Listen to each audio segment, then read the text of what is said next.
നാട്ടിൽ വെക്കേഷൻ ചെന്ന് കഴിഞ്ഞാൽ രാവിലെ ഒരു കട്ടൻ ചായ ഒക്കെ കുടിച്ച് കഴിഞ്ഞ് ഇങ്ങനെ പറമ്പിൽ കൂടെ നടക്കുക എന്നുള്ളത് ഒരു ഭയങ്കര റിഫ്രഷിംഗ് ആണ്.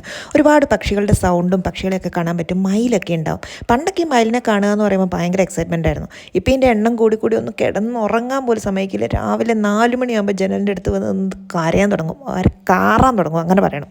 ഞങ്ങളുടെ കുട്ടിക്കാലത്ത് റബ്ബർ തോട്ടത്തിൽ കൂടെ നടക്കുമ്പോൾ ചെയ്യുന്ന സ്ഥിരം ഒരു പരിപാടിയായിരുന്നു കേട്ടോ. ഞങ്ങളെല്ലാവരും കൂടി ഇങ്ങനെ ഒട്ടുപാൽ ഇതിൽ നിന്ന് ഇങ്ങനെ പറിക്കും. എന്നിട്ട് ഏറ്റവും ലെങ്ത് പൊട്ടിപ്പോകാതെ കിട്ടുന്ന ആൾക്കാർ ആരാണോ അവർ ജയിക്കുന്നുള്ള രീതിയിൽ ഒരു കോമ്പറ്റീഷൻ പോലെ എല്ലാ പറമ്പിലും റബ്ബർ വെട്ടാൻ പഠിപ്പിക്കാൻ പറ ഗ്രാൻഡ്പയോട്. ഇങ്ങനെ ഇതിങ്ങനെ ഇവർ മാർക്ക് ചെയ്യുന്നില്ലേ അതുപോലെ അത് ഞാൻ ചെയ്തായിരുന്നു. അതൊക്കെ പഠിച്ചോ.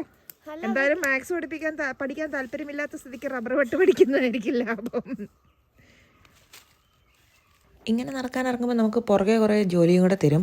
അതായത് മോട്ടർ അടിക്കുക, കറിവേപ്പില പറിച്ചുകൊണ്ട് വരിക, തേങ്ങ പറിക്കുക, റബ്ബർ വെട്ടിയിട്ടുണ്ടെന്ന് നോക്കുക, ഇങ്ങനെയൊക്കെ വിളിച്ചു പറയും. ഇന്നത്തെ ജോലി കുറച്ച് കാന്താരി മുളക് പറിച്ചുകൊണ്ട് വരാനായിരുന്നു. ഇങ്ങനെ നമ്മൾ പറമ്പിൽ നടക്കുമ്പോൾ ചെറിയ ചെറിയ കാന്താരി ചീനികളുണ്ടാകും. നമ്മൾ നട്ടു വളർത്തിയൊന്നുമല്ല, കാടായിട്ട് വളരുന്നതാണ്. അപ്പോൾ ആ വീട്ടിലെന്താ ബ്രേക്ക്ഫാസ്റ്റ് നോക്കാമല്ലോ.